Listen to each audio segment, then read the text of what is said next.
Hey everyone.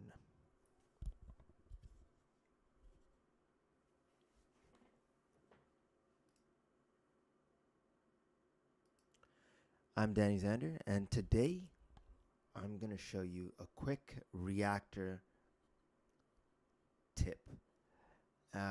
Just want to welcome you to the live stream, the Reaktor live stream. I'm Daniel or Danny Xander, and I'm excited to show you how to craft a unique bass line in just 15 or a few minutes. So whether you're a producer looking for a fresh sound, design tips, or just you love exploring modular synthesis. In this session, we're going to go through that, and this session is going to be perfect for you. So let's jump right in. And first, when you open up Reaktor, you're going to be greeted with several different options. And the options here are to play from an instrument. Another option is to patch. And another option is to build. We're going to use the build option because it allows for the most flexibility in creating sounds. So we go into the build section, and first let's take a look at our initial setup, and I'll load some basic modules that we'll be using today, and that will be a few from the player section. That'll be bento box modules, like an oscillator, a note in, and we'll also need a few other pieces like an LFO, and we'll bring in an LFO, and from there we'll bring in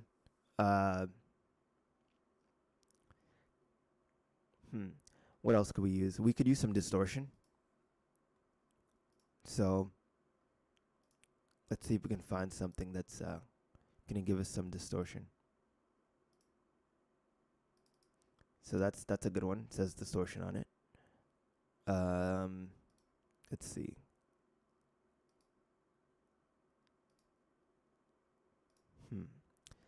Let's use a Paul filter.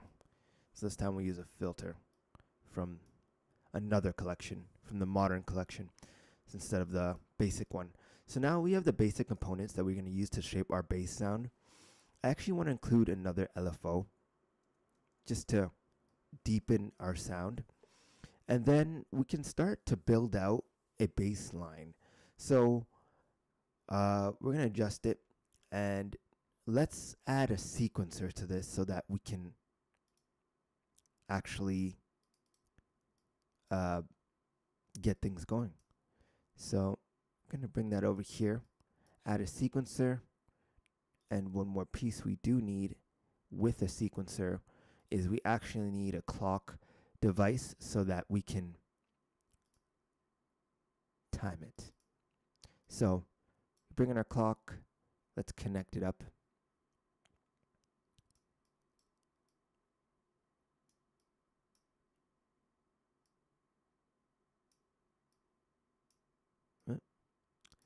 Let's connect it.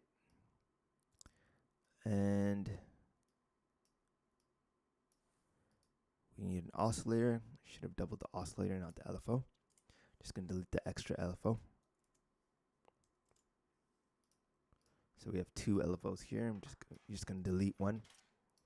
And we're going to use that. And then we're going to connect the pitch to the pitch, a secondary pitch source, and then we're going to name our oscillators quickly. Oscillator 1, oscillator 2, and then we're going to add in our filter. But before I do that, I need two more pieces actually. I need an amp, and I also need to grab a mix so that I can mix and blend the two signals together. So Let's bring that in.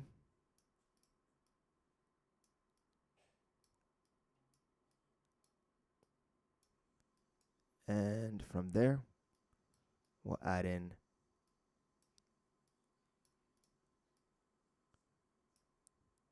our VCA. So let's organize our top panel so that everything's in order. So let's bring that in. So we're in a good place. We've added our 8-step sequencer. We've now connected it to our oscillators. We want to give it a rhythmic feel to the pattern, and let's get this 8-step sequencer started. So we're gonna get this 8-step sequencer to work. Gonna start that up. Gonna move things around a little bit. Gonna connect it internally. Start running the sequencer. We need some gate input, so we also need an envelope. So I'm gonna add an envelope for gate input to our filter. I'm gonna turn up the modulation depth on our filter. Oh, on our amp, I meant. Wrong source. Gonna connect that to our amp.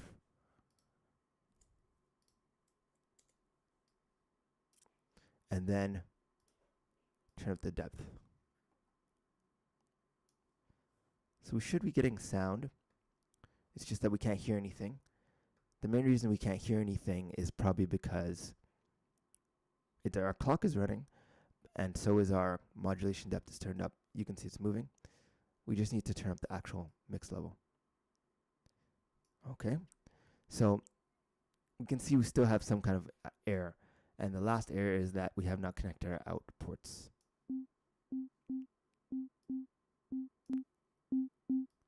So now our ports are connected, and we can shape or filter a tone. We can turn on our secondary oscillator.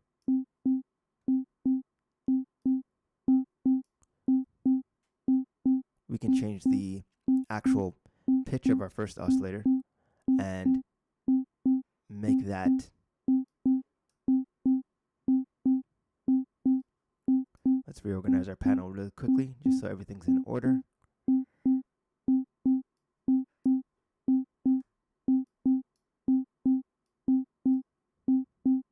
There we go. And finally our LFO will go back here. Beside, in between our oscillators and our 8-step sequencer, can go in between that. So everything's in a good enough order. So now we can change the notes on our sequence.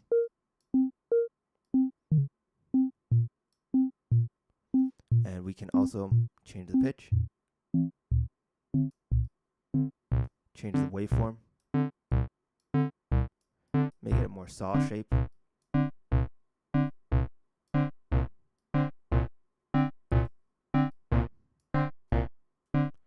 We can even add some LFO modulation to the second oscillator. So let's add some modulation to LFO 2, to oscillator 2.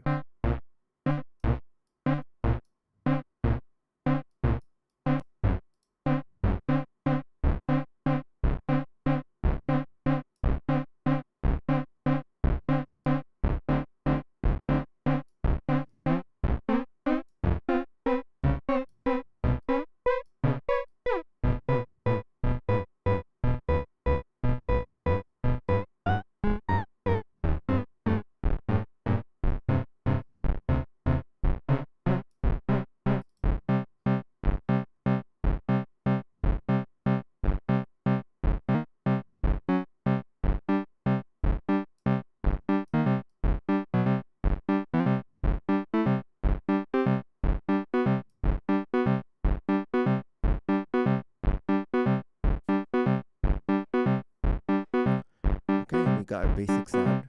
Let's add some distortion to that.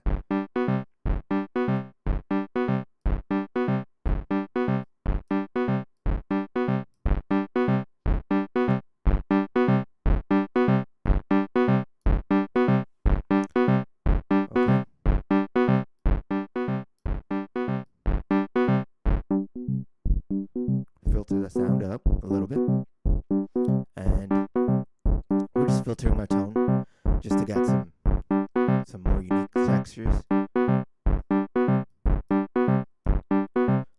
can even work with one oscillator at a time and really shape it out.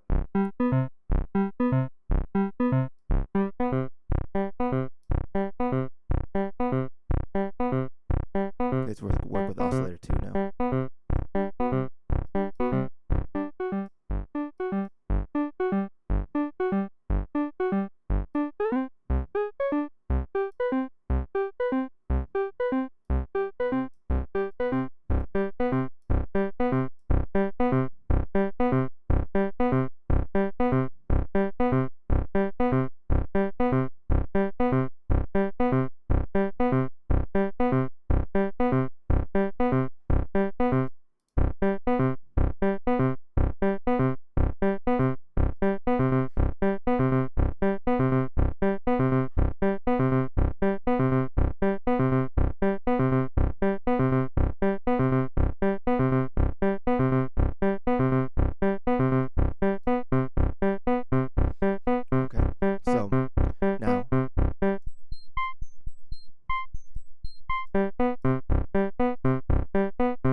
Add a little reverb for some effect.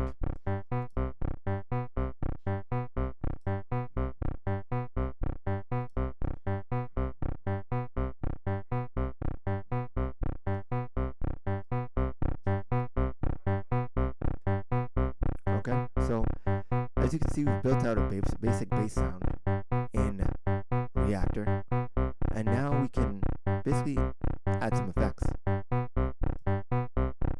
So let's add a reverb or delay. Let's do delay. Give it some depth.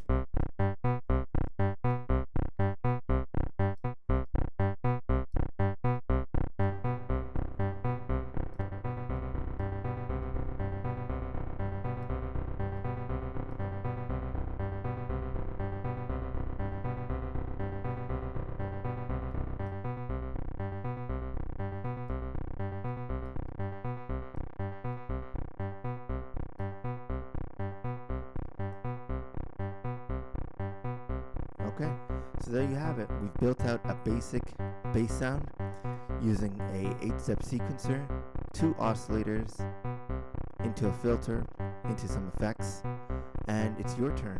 So notice how also the filter movement has a part to play in the sound. Like as I move the cutoff, the sound changes pretty dramatically.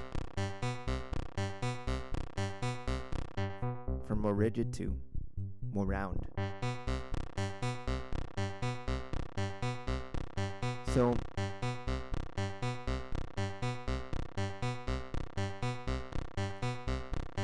with our bassline builds, I fine-tuned it and adjusted the VCA control, and this helps us give that final touch to our bass and make it stand out in the mix. So from there, I'd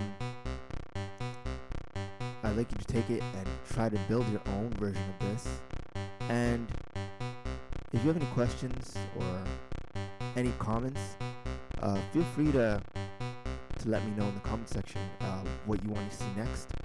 or what tips you want to uncover about Reaktor. Until next episode, take care.